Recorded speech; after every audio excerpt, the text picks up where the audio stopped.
Welcome back friends, welcome to another episode of KW Tech official YouTube channel.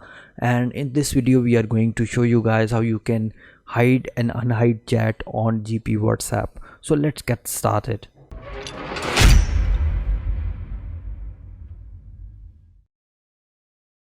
First of all, what you need to do is you have to find a contact that you want to hide. In my case, I want to hide Shoaib ARF. Just select that contacts and click on that I button.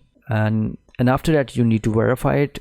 In my case it is fingerprint sensor, so I just verify from that. After that you will see that it is now hide from the list of contacts. So if you want to see that contact, you need to click on the WhatsApp text, just tab on it, and after that you need to verify it. Just verify it, and here you see this is the contact. So from here you can just chat from here, or if you want to unhide that, just check that contact and click on the I button again, and after that verify it, and here you see it is now shown on the contact list. So I hope that this video will be helpful for you. If you find it helpful, do subscribe our channel KW Tech Official. Inshallah we will meet you again in the next video. Take care and have a nice day.